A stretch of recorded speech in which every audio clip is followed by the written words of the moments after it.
চাকরি স্থায়ীকরণের দাবিতে রাজধানীর শাহবাগে বিক্ষোভ সমাবেশ করেছেন সরকারি বিভিন্ন প্রতিষ্ঠানে কর্মরত আউটসোর্সিংয়ের কর্মচারীরা। বেতন ভাতা সহ অন্যান্য সুবিধা রাজস্ব খাতে অন্তর্ভুক্তির দাবি জানান তারা।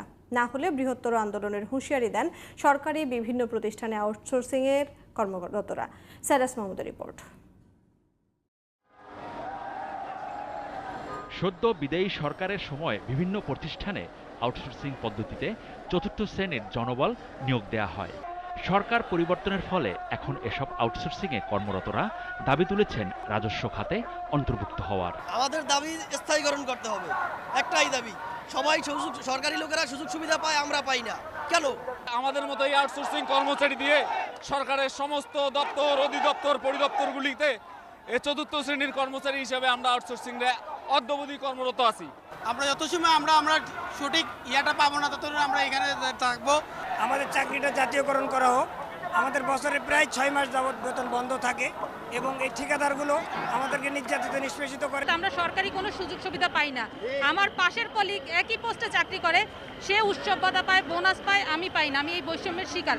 তাদের দাবি, সরকারি অফিসগুলোতে তারা নিষ্ঠার সাথে অর্পিত দায়িত্ব পালন করে আসছেন, তারপরও বঞ্চিত হচ্ছেন সরকারি সুযোগ সুবিধা থেকে। এ বঞ্চনা থেকেই আন্দোলনে নেমেছেন বলেও জানান আউটসোর্সিংয়ে কর্মরতরা। সারা দেশে আমরা প্রায় 3.5 লক্ষ আউটসোর্সিং আছি। আমাদের কারো সরকারি চাকরি আবেদন করার বয়স নাই, বয়স শেষ হয়ে গেছে। এক দাবি আমাদের চাকরি স্থায়ী করতে হবে। শোষিত, আমরা বৈষম্যের শিকার, আমরা কোনো উৎসব ভাতা পাই না। আমাদের একটা বেতন ফিক্সড, বর্তমান দ্রব্যমূল্যের বাজারে আমাদের এই বেতনের সংসার চলে না। কোনো ডিপার্টমেন্টে মাসের পর মাস, 6 মাস, বছর কি পায় না। কোনো ডিপার্টমেন্ট 2 মাস পর দেয়, 3 মাস পর, কোনো ডিপার্টমেন্ট রেগুলার দেয়, এইভাবে আর কি। কথায় কথায় বলা হয় তোমাদের চাকরি থাকবে না। আমরা আমাদের সাধারণ ছুটি পাই না, আমরা আমাদের বোনাস পাই না, আমরা আমাদের বেতনটাও ঠিক মতো পাই না।